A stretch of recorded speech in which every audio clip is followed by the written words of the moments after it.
Hi, this is James from OEC, formerly known as OKExChain, and you are listening to OXTalks. OXTalks is a podcast where we talk about blockchain, crypto, DeFi, GameFi, technology, markets and people, and everything else related to them. A quick reminder for everyone. OEC is a public permissionless blockchain that no one fully controls. Anyone can create projects and use applications from anywhere in the world. OKEx can neither control nor endorse any projects on OEC. OXTalks is produced for education purposes only, and this podcast is produced and distributed by OEC. Our podcast consists of two parts. In the first part, we'll briefly share the hottest news of the past week. In the second part, we'll have an in-depth discussion about DeFi with the operations manager of SIL.Finance. Let's start with the news update. Rumors started going around about China regretting its ban on crypto mining in the past few days.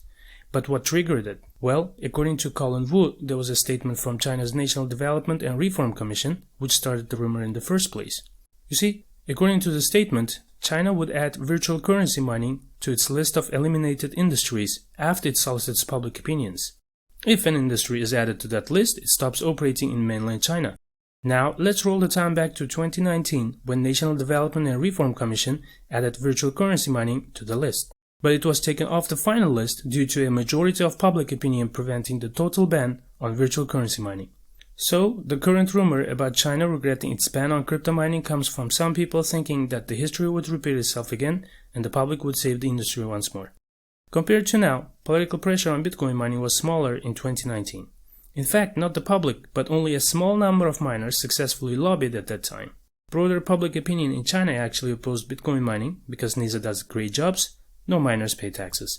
Additionally, China made a huge commitment to carbon neutrality in 2020, and Chinese policymakers consider Bitcoin mining waste of energy. Allowing mining would mean undermining their own commitment. Do I still think China might unban Bitcoin anytime soon? I highly doubt that. The current mining situation in China is very strict, and I think China's dominance in Bitcoin mining industry is truly over. In fact, due to China's ban, Bitcoin hash rate declined by 50%. But according to blockchain.com, the hash rate recovered and is back at levels we saw in May, so China's Bitcoin mining ban is now unnoticeable. News from one of the friendliest jurisdictions in the world for the digital assets industry. The Dubai Financial Services Authority, the FSA, has launched its regulatory framework for investment tokens. It reflects the proposals that were outlined in Consultation Paper 138 issued in last March. According to the DFSA, it forms the first phase of the DFSA's digital assets regime. The regulatory framework defines an investment token as either a security token or a derivative token. The DFSA is working on proposals for tokens that are not covered by the investment tokens regulatory framework. These are expected to cover the exchange tokens, aka cryptocurrencies, utility tokens, and certain stablecoins. According to CNBC, MasterCard is prepared to enable any bank or merchants on its network to offer crypto services, including Bitcoin wallets, credit and debit cards that earn rewards in crypto, and loyalty program bonuses that can be converted into Bitcoin. MasterCard is partnering with a crypto firm Bakkt to make this happen. After the news broke, Bakkt shares went up 25% on October 26. Hug Son was the one who broke the story, and according to him, basically three categories of crypto-flavored services that are becoming from MasterCard by dint of Bakkt, which is going to be doing the nitty-gritty in the background. They're sort of the white label in this relationship. So the first is something you're familiar with. It's going to be crypto wallets, allowing you to buy, sell, hold Bitcoin. The second are going to be credit cards, which are going to be allowed, if it's a branded credit card, when you spend, you're going to be able to earn rewards in crypto. And the third, and for my money, the most interesting, Kelly, is sort of the loyalty angle. This is actually very good news for a lot of people who use credit and debit cards and get rewards and bonus points. Those rewards and points stay in your wallet for a long time without a yield if you don't use them. So exchanging them into Bitcoin and storing it or selling it for a fiat makes a lot more sense. Mark Zuckerberg announced that Meta is now the name of the company that once was known as Facebook. Mark said the company is now focusing on building a metaverse that, quote-unquote, will reach 1 billion people, host hundreds of billions of dollars of digital commerce, and support jobs for millions of creators and developers. The company also said that it will spend $10 billion over the next year developing the technologies required to build the metaverse. There are a lot of companies that have already started utilizing and offering NFTs, and we have a few more big companies jumping on board. such as Disney, Chinese e-commerce giant Jingdong, Fox Entertainment and WWE, as well as the software company Adobe, and they're going hard on offering and utilizing NFTs. For instance, on November 12th, Disney is going to drop Golden Moments NFT collectibles to celebrate their first annual Disney Plus Day. NFTs will feature some of the iconic Disney characters and items. On October 27th, Fox Entertainment and WWE have announced the launch of an exclusive NFT marketplace. According to the announcement, NFTs will feature WWE superstars as well as premier events such as SuperSlam and WrestleMania. The announcement also states that Alluvia blockchain will authenticate the NFTs, and they'll be interoperable across Ethereum and other blockchains. Adobe, the American computer software company, launched a Photoshop tool that will allow creators to pre-construct the images for NFTs. Creators can add specific metadata so NFT marketplaces such as OpenSea can read them. If you're an artist and you haven't explored the world of NFTs, you have to check this out for sure. Alright, these are the top selected news brought to you by OEC. Now on to the next part right after a short break.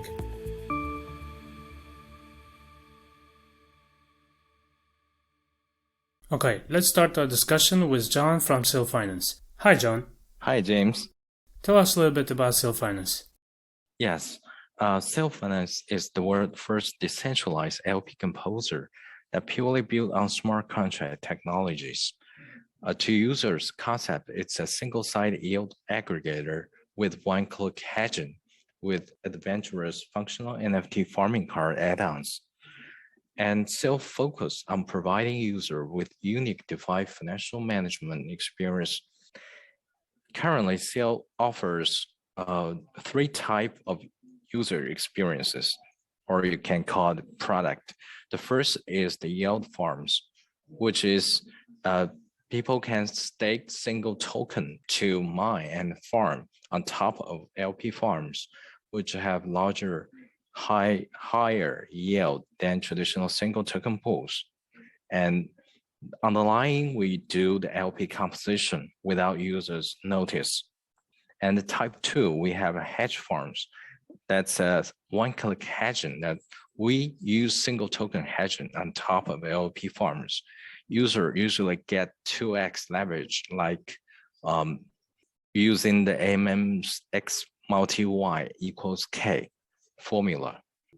And under the hood, we actually do automatic yield compounding, use triggers or bot triggers with minimal resolution to 1 hour.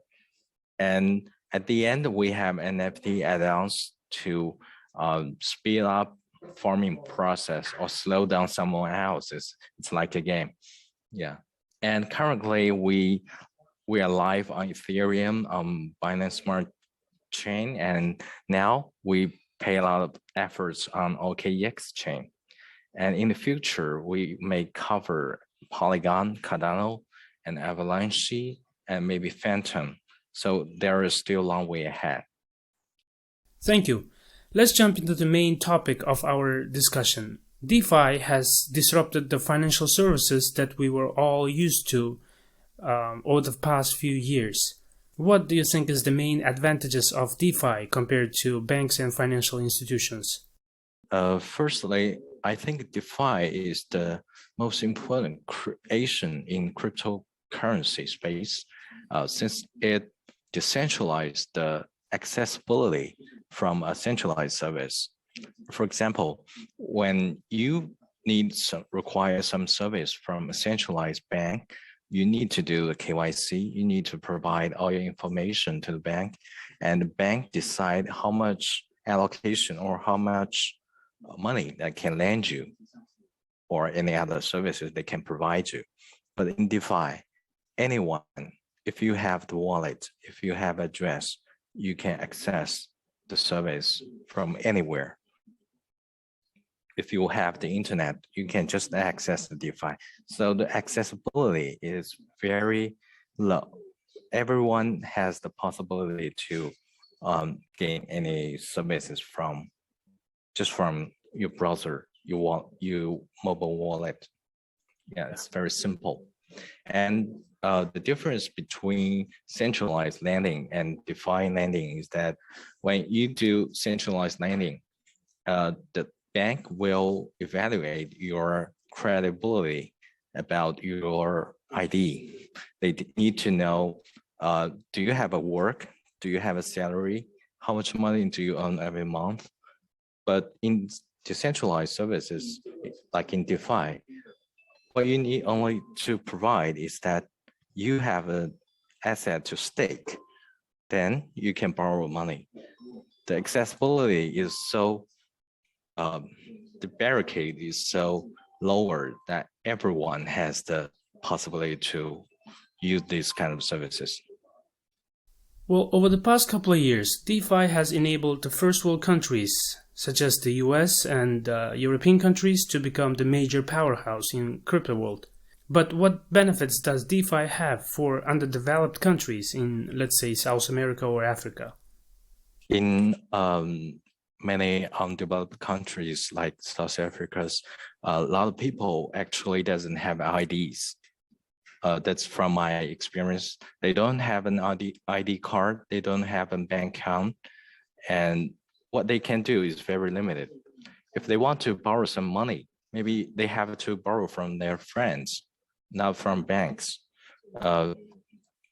In country like US and in China, everyone almost have at least have one bank card, so they are quite easy. But in country like Africa, it's so difficult. And in some South Africa countries, their country currency have very large fluctuations. Maybe today you have like 10,000 USD. Maybe tomorrow you only have 5,000 USD because the country's currency is fluctuating every day. And that's the situation not only in South Africa, maybe in a lot of undeveloped countries. And so what DeFi enable those users, since it's built on cryptocurrency, you have stable coins and you have coins that have low fluctuation like Bitcoins. And from this basis, if you have the wallet, you can just access the stable coin and you can own interest on stable coins. It's nothing related to the national coins from their countries. So from my point of view, it's quite stable. It's much stable than what they have right now. How do you guys focus on those underdeveloped countries? Yeah, since SIL.Finance is the DeFi, we only require user to have a wallet and have an address. And if they have the crypto assets in their wallet, they can just access SIL.Finance from every corner of the world. You can just stay in South Africa, and if you have Bitcoin, you have Ethereum, you have BNB, you can just log in to SIL.Finance to earn interest. And every user on the world is all equalized, is treated all equalized, and they have the same benefit if you have the same money. So on sales side, we enable every user on every corner of the world to use the DeFi and in a simple way. And the sales features that we compose LP from different assets into liquidity tokens. So what we differ from other DeFi services is that we don't require user to have two assets at the same time in order to compose an LP. If you have only one token, you can just log in and deposit or stake in the SIL.Finance, and we can help you find opponents, and we help you find the opponents to compose the LP in order to gain profits, so that we lower the DeFi's barricade to a much lower level, and it's much easier to use. That's really good to know. But if you think about a couple of years ago, DeFi was not yet mainstream and people did not know much about DeFi. As the time passed, especially right now, every day you hear a new project or a DeFi application that claims that they can offer something better than others. Now, what do you think is going to happen with DeFi in the future? I think DeFi brings no intermediary model of banking system or economic system is that it has no agency in the middle of your product. That means nothing stops you from paying extra money using banking service or economic service. So DeFi is a very good product from any centralized services. I can do an example, like in exchange, crypto exchange. If you want to use the owning service on the crypto exchange, you first have to deposit money into the exchange. Then you need to transfer money into that product, and the platform may want to do something in between you and the product, and you may have to pay extra money. But on DeFi, everything is so transparent. And you can see all the processes in between. In between when you deposit money into it and where the money goes. So the transparency and the intermediary model makes DeFi excel in the future. And from my point of view, DeFi has experienced two stages. The first stage is that it brings up, all thanks to Ethereum and Vitalik. The first stage of DeFi is simply exchange tokens on the smart contract. That there is a LP provider, there is a swapper, the swapper trader, right? So that's 3 rows, and it's a simple scenario. But later we have Yearn, we have Compound, that we can deposit money to earn interest. That's a mode that from only exists in centralized services like banks. And in the future, I think there will be more forms of DeFi that will be coming out, and maybe you can like playing games and put the output of your game into DeFi to earn more money. Then you can own those, you can put those profit into the game again. So this is the mesh connection of all the DeFi product that build a network of profits, network of usage scenarios. So I think in the future, lots of DeFi product will connect together and provide a very huge of use case to all the users of crypto space. Now, one thing that you have mentioned about DeFi was transparency. However, over the past weeks, we have seen there were a few rug pulls and investors were financially hurt. What do you think can people do to minimize the risk of investing into rug pulls? Yeah, rug pull. Since DeFi lowered the barricade, people can interact with any financial product. So it also lowered the barricade that people can do evil. I see a lot of project that doesn't open source their smart contract code, and people still ape into those kind of products since they have very high APY or APR. I don't know how to explain this kind of phenomenon that maybe DeFi has bring too much profit to this kind of crypto space. And so a lot of people, they don't trust code, but trust the profit the project can bring. So that's the case. I think we still need a lot of education works in this crypto space that let people to know what kind of product they can get into, what kind of product doesn't have a decent mind behind them. And people should since DeFi is composed by code, so we encourage people to learn some very simple code in order to simply verify that if they have a GitHub, if they have a code on Explorer, then at least verify that some project not that decent. And maybe in this stage, we can stop those projects from Rockpool, but at least from user side, you can review this kind of project. I think maybe the profit is too huge. Yeah, I think we need more education, and people should differentiate product from good and bad.